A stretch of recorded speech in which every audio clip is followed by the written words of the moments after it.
आधी रात का वक्त था। कड़कड़ाती ठंड ने पूरे गांव को अपनी जकड़ में ले रखा था। चारों ओर घना अंधेरा और कोहरे के साथ सन्नाटा पसरा था। तभी एक घर से कराहने की आवाज आती है।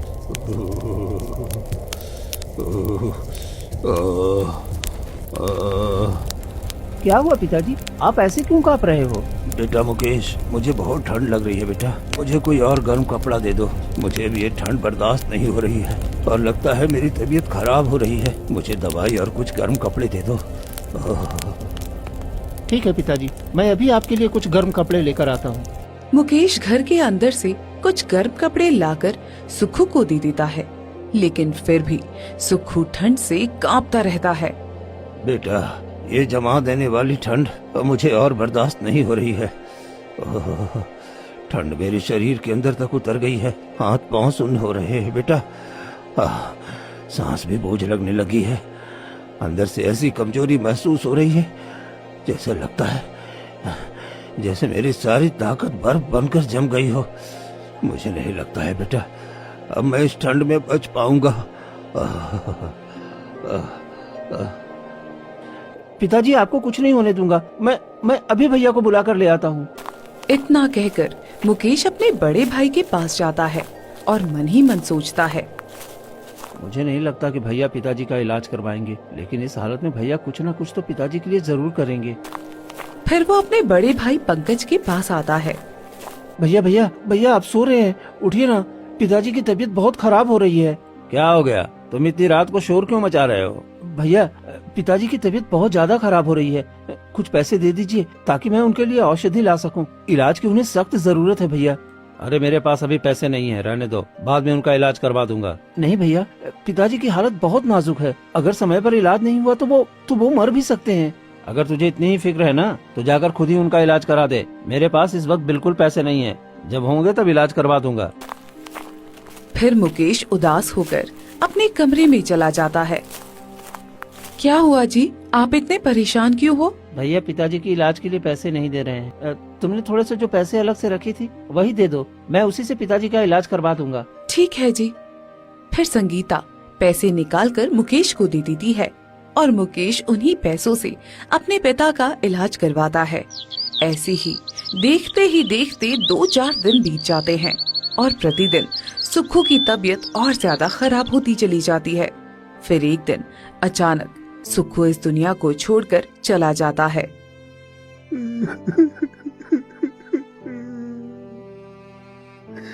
पिताजी, आप मुझे छोड़कर नहीं जा सकते। पिताजी, उठिए ना पिताजी, उठिए ना। लेकिन सुखू हिलता तक नहीं है। उतने में पंकज वहाँ आ जाता है। चलो ठीक ही हुआ, पिताजी अब बूढ़े हो ही गए थे। मर गए तो ठीक ही हुआ, नहीं तो दवाई करते करते मेरा सारा पैसा भी खत्म हो जाता और मैं कंगाल हो जाता। मुकेश फूट फूट कर रोने लगता है। भैया, अब तो पिताजी के अंतिम संस्कार के लिए भी मेरे पास पैसे नहीं है। कुछ पैसे दे दीजिए ताकि मैं पिताजी का अंतिम संस्कार कर सकूं।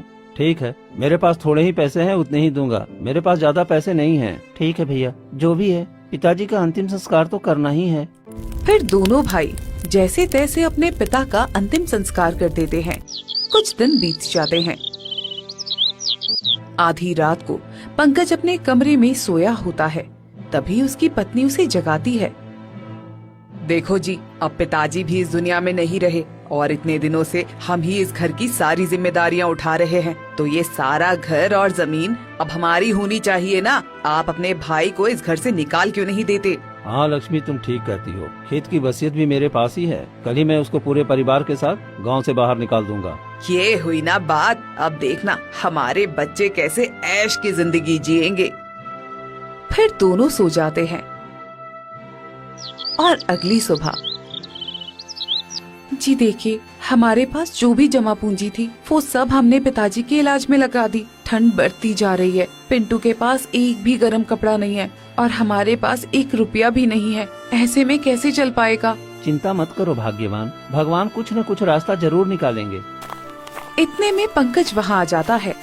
मुकेश, अब मैं तुमको अपने घर में नहीं रख सकता, तुम आज ही यहाँ से निकल जाओ। भैया, आप कैसी बातें कर रहे हो? ये घर तो पिताजी का है और इतनी ठंड में मैं अपनी पत्नी और बच्चों को लेकर कहाँ जाऊँगा। मैंने इस घर की सारी जिम्मेदारी निभाई है और ये घर अब मेरे नाम है। पिताजी की तबीयत खराब थी तब मैंने उनसे अंगूठा लगवा लिया था, इसलिए इस घर पर और जमीन पर तुम्हारा कोई हक नहीं है। बस जो बूढ़ी गाय है ना, उसे लो और अपने परिवार के साथ यहाँ से निकल जाओ। भैया, आप हमारे साथ इतना बड़ा विश्वासघात कर दिए कि पिताजी की सारी जमीन अपने नाम करवा लिए। ऐसा मत करिए भैया, भगवान के लिए रहम करिए। इतनी ठंड में मेरे बच्चे बाहर मर जाएंगे। भाई साहब, आप ऐसा क्यों कर रहे हो? हम कहाँ जाएंगे? हमारे पास ना तो पैसे हैं, ना कपड़े और ना ही कोई घर। हमारे इस छोटे से बच्चे पर तो तरस खाइए। हमने कोई ठेका नहीं ले रखा है, तुम जियो या मरो, हमें कोई फर्क नहीं पड़ता। निकलो यहाँ से। फिर पंकज मुकेश को धक्का देकर बाहर निकाल देता है। जा यहाँ से, और ये बूढ़ी गाय भी ले जाओ, मुझे इसकी जरूरत नहीं है। भैया, भगवान के लिए रहम करो। इस जमा देने वाली ठंड में अगर तुमने हमें घर से बाहर निकाल दिया तो हम कहाँ जाएंगे? बाहर तो हवा भी बर्फ की तरह चुभ रही है और हमारी सांसें तक कांप रही हैं। लेकिन पंकज एक नहीं सुनता और अंदर चला जाता है। ठंड इतनी थी कि घर के बाहर शरीर जमने लगा था, चारों तरफ कोहरा छाया था। अब हम क्या करें जी? मुझे तो कुछ समझ में ही नहीं आ रहा है। पिंटू की तबीयत पहले से ही खराब है, अब ठंड में इसकी तबीयत और बिगड़ जाएगी।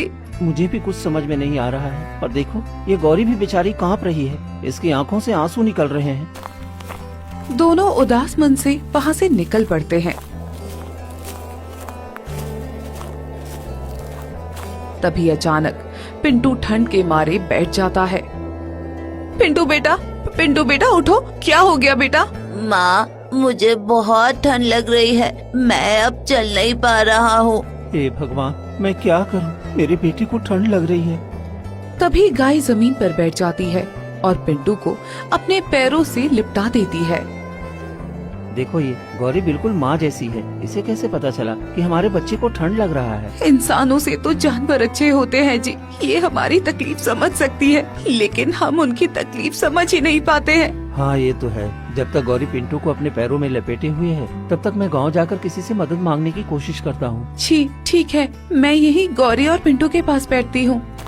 फिर मुकेश कांपते शरीर और सुन्न पड़े हाथ पाँव के साथ कड़कड़ाती ठंड को चीरता हुआ सेठ के पास मदद की आस में जा पहुंचता है। सेठ जी, मेरी मदद कीजिए। कुछ पैसे उधार लेने आया हूँ ताकि मैं अपने बच्चों के लिए गर्म कपड़े खरीद सकूं। अरे तू तो सुक्कू का बेटा है ना? अरे तेरे पास तो खुद ही उतना बड़ा घर है, जमीन है, फिर तुझे पैसे की क्या जरूरत पड़ गई?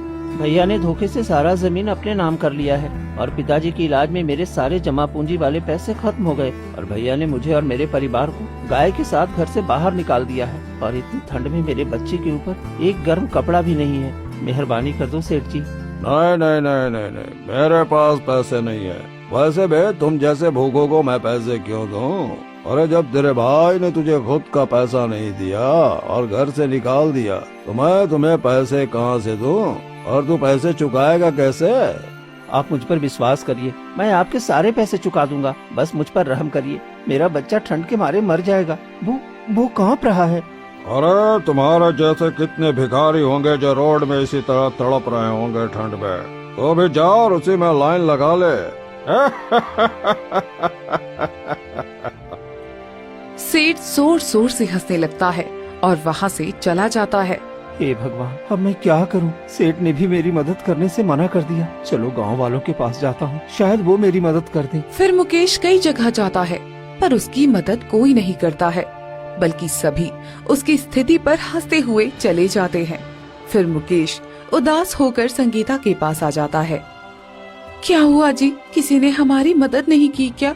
और देखिए ना, गौरी पिंटू को कितना गर्म करने की कोशिश कर रही है, लेकिन इसका बदन ठंडा पड़ता ही जा रहा है। देखो संगीता, सभी पत्थर दिल बन गए हैं, कोई हमारी मदद करने वाला नहीं है। चलो, हमें अपनी खुद से मदद करनी होगी। और मेहनत करके एक झोपड़ी बना लेते हैं। देखो जी, रहने का तो इंतजाम हो गया, लेकिन झोपड़ी के अंदर भी बहुत ठंड लग रही है। अब हम क्या करेंगे? माँ, मुझे बहुत ठंड लग रही है और मुझे जोरों से भूख भी लगी है। मुझे कुछ खाने को दे दो ना। सुन रहे हो ना जी, इसे खाने को कहाँ से दूं? इसे कैसे समझाऊं कि हमारे पास खाने के लिए कुछ भी नहीं है? इतने में ही गौरी का दूध अपने आप जमीन पर गिरने लगता है। अरे ये क्या, ये देखो, ये क्या, ये गौरी का दूध कैसे आया? गौरी तो कई सालों से दूध नहीं दे रही थी। हाँ जी, ये तो मुझे भी समझ में नहीं आ रहा, भला ये दूध कैसे दे सकती है? अरे ये तो सच में चमत्कार हो गया है जी। लगता है गौरी ने हमारी तकलीफें सुन ली और इसने दूध देना शुरू कर दिया। अब जल्दी से पिंटू को दूध पिला दो और हम भी थोड़ा सा दूध पी लेंगे, जिससे हमारी भूख मिट जाएगी। फिर तीनों गौरी का दूध पी लेते हैं और सो जाते हैं। फिर रात जैसे ही गहराती है, तभी ठंड के मारे सभी कांपने लगते हैं। हाँ जी, सुन रहे हो, बहुत जोर से ठंड लग रही है। अब मैं नहीं रह सकती हूँ इस ठंड में। हे भगवान, मैं क्या करूं? मेरा परिवार सब ठंड से मर रहे हैं और कोई मेरी मदद करने वाला नहीं। सब सिर्फ तमाशा देख रहे हैं। कोई तो मुझ गरीब पर रहम करो। इतने में ही एक साधु महाराज झोपड़ी के बाहर आते हैं। अलख निरंजन, अलख निरंजन, अरे घर में कोई है? इतनी ठंड में बाहर साधु महाराज आए हैं। शायद उनको भी ठंड लग रही होगी। मैं अभी बाहर जाकर देखता हूँ। फिर मुकेश बाहर जाता है। क्या हुआ साधु महाराज, आपको भी ठंड लग रहा है? आ जाइए मेरी झोपड़ी में, कम से कम थोड़ी सी ही सही गर्माहट मिल जाएगी। नहीं पुत्र, मैं तुम्हारी झोपड़ी में गर्माहट लेने नहीं आया हूँ, बल्कि मैं अपना कर्ज चुकाने आया हूँ। कैसा कर्ज साधु महाराज? तुम्हारे पिता सुक्खू ने मुझे एक बार पानी पिलाया था, जिस वक्त पूरे गांव वालों ने मुझे भिखारी कहकर भगा दिया था। उस वक्त तुम्हारे पिता ने मुझे खाना भी खिलाया था और मेरा सहारा बने थे। उस वक्त मैंने वचन दिया था कि जब भी उनका परिवार संकट में होगा तो मैं उसकी मदद जरूर करूंगा, और खास तौर पर तुम्हारे लिए। तुम्हारे पिता हमेशा परेशान रहते थे और कहते थे मेरे छोटे बेटे की किस्मत बहुत खराब है और मेरा बड़ा बेटा बहुत लालची है, इसलिए छोटे बेटे को हमेशा मेरा आशीर्वाद मिलता रहे। इसीलिए मैं तुम्हारे पास आया हूँ। बताओ तुम्हें क्या चाहिए? साधु महाराज, मुझे तो कुछ नहीं चाहिए, बस मुझे मेरे परिवार के लिए थोड़े से गर्म कपड़े चाहिए, ताकि हम इस ठंड में थोड़ा सुकून से रह सकें। तुम कुछ और भी मांग सकते हो, धन दौलत घर। नहीं महाराज, धन दौलत ये सब क्या है? भाई ने तो धोखे से छीन लिया, बाकी मैं मेहनत से कमाना चाहता हूँ। बस गर्म कपड़े हम सबको मिल जाए, वही काफी है।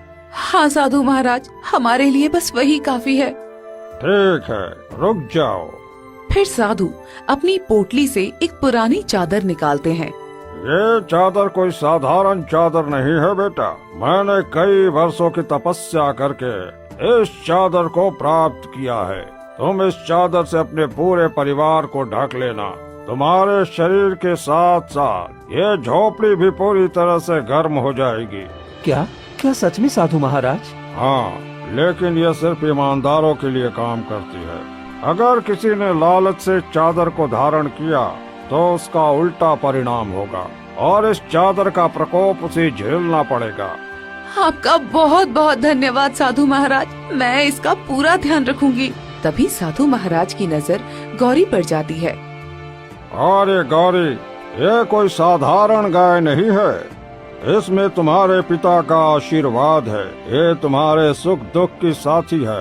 इसके रहते हुए तुम्हारे घर में कभी किसी चीज की कमी नहीं होगी और हमेशा सुख शांति बनी रहेगी, क्योंकि तुम्हारे पिता ने इस गाय को एक बच्चे की तरह पाला है और इसलिए यह तुम्हें भी एक बच्चे की तरह संभालेगी और किसी चीज की कमी नहीं होने देगी। और जिन्होंने तुम्हारे साथ गलत किया है उन्हें इसका परिणाम जरूर भुगतना पड़ेगा। वे सब इस ठंड के प्रकोप से तिल तिल मरेंगे। फिर साधु महाराज वहाँ से चले जाते हैं। मुझे तो यकीन ही नहीं हो रहा है कि साधु महाराज हमारे लिए ये चादर लेकर आए हैं। जल्दी से हमें ये चादर ओढ़ लेनी चाहिए, इससे पहले कि ठंड और बढ़ जाए। फिर मुकेश, पिंटू और संगीता तीनों चादर ओढ़ लेते हैं। ये क्या, हमारे शरीर में तो गर्मी आ गई। मुझे तो यकीन ही नहीं हो रहा है। अब मुझे बिल्कुल भी ठंड नहीं लग रही है। ये तो चमत्कार हो गया है जी। सच में साधु महाराज ने हमें एक जादुई चादर दी है। इसकी मदद से हमारी पूरी ठंड अच्छे से कट जाएगी। फिर पूरा परिवार उस चादर को ओढ़कर गर्माहट के साथ सो जाता है। और इसी तरह 2 दिन बीत जाते हैं। मुकेश के घर में सुख शांति आ जाती है। गौरी दिन रात बहुत सारा दूध देने लगती है और चादर की वजह से ठंड भी चली जाती है। और वहीं दूसरी तरफ उसके बड़े भाई पंकज की बेटी की तबीयत अचानक बहुत ज्यादा खराब होने लगती है।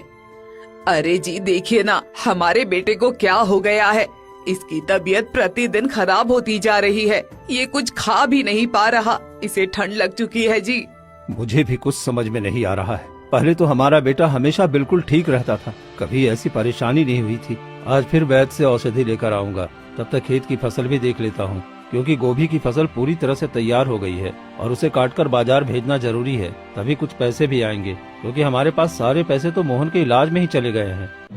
पंकज घर से निकल पड़ता है और सीधे खेत की तरफ चला जाता है। वहाँ का नजारा देखकर पंकज चौंक जाता है, क्योंकि उसके पूरे खेत में मोटी बर्फ की चादर जमी हुई थी।